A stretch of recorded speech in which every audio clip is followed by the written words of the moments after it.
السلام علیکم میں یوٹیوب کلاس امید ہے آپ سب خیر و عافیت کے ساتھ ہوں گے۔ اسینشلز آف تجوید ڈے 10 میں آپ سب کو welcome. Out line of today's topic, ہمارا آج کا ٹاپک ہے حروف ترفیہ۔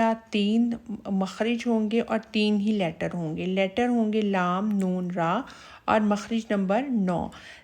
لام کا مخرج ہوگا زبان کی کروٹ کے آخر سے نوک تک کا حصہ جب اوپر ایک داڑھ اور دانتوں کے مسوڑوں سے لگے تو اس سے لام ادا ہوتا ہے۔ اب یہ دیکھیں ڈائیگرام کو انڈرسٹینڈ کرتے ہیں۔ یہ ہمارے پاس ہے زبان کی کروٹ اور یہ ہمارے پاس ہے زبان کی نوک۔ تو جہاں پہ کروٹ اینڈ ہو رہی ہے یہ ہمارے پاس آ گئی داڑھ اور یہ ہمارے سامنے کے دانت۔ اب یہاں پہ ایک داڑھ اور سامنے کے جو دانت ہیں ان سے ٹچ ہوگی ہماری زبان کی نوک تو وہاں سے لام ادا ہوگا۔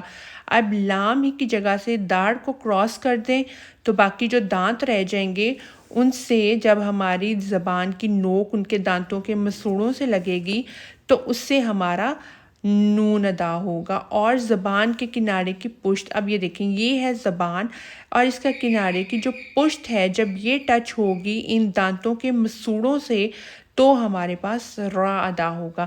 تینوں لیٹرز کو پڑھنے میں لگ رہا ہے کہ بہت مشکل ہے ان کے مخارج، لیکن جب ہم ان کو پریکٹس کرتے ہیں تو اس میں کچھ بھی مشکل نہیں ہے۔ لام، نون، را، اصل میں یہ ہمارے مخارج جو ہیں یہ ڈیزائن کیے گئے ہیں اہل علم لوگوں نے، اور انہوں نے جس طرح زبان کی حرکت اور اس کی موومنٹ ہوتی ہے اس حساب سے ہمیں بتایا، لیکن جب ہم اس کو پریکٹس کرتے ہیں تو بہت ایزی ہیں۔ لام، نون، را۔ حروف ترفیہ کی مثالیں۔ حروف ترفیہ کو حروف ترفیہ اس لیے کہا جاتا ہے کیونکہ یہ طرف لسان سے ادا ہو رہے ہیں، اس وجہ سے ان کو حروف ترفیہ کہا جاتا ہے، اور یہ بہت آسانی سے زبان کے کناروں سے پھسلتے ہیں، ہمیں بہت اس میں کوشش یا کوئی سٹرگل نہیں کرنی پڑ رہی، اس وجہ سے ان کو حروف ترفیہ کہا جاتا ہے۔ مثالیں دیکھ لیتے ہیں۔ سب سے پہلے لام، یہ جو میں نے ہائی لائٹڈ ورڈز کیے گئے ہیں یہی حروف ترفیہ ہیں، اور جب ہم پریکٹس کریں تو ہمارا فوکس پھر اس لیٹر پہ ہونا چاہیے جس کی ہم پریکٹس کر رہے ہیں۔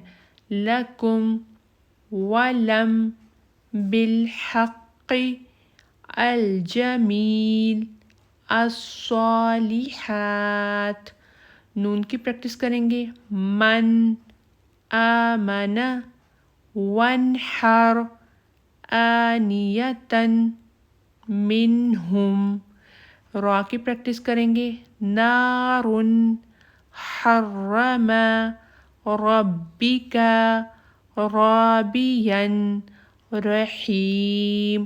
ہوپ فلی آپ کو آج کا لیسن بہت اچھے طریقے سے سمجھ آ گیا ہوگا۔ اگین خود سے پریکٹس کریں، قرآن سے اس کی مثالیں ڈھونڈیں، پریکٹس کریں، آپ کے انشاءاللہ مخارج بہت بہتر ہو جائیں گے۔ فی امان اللہ۔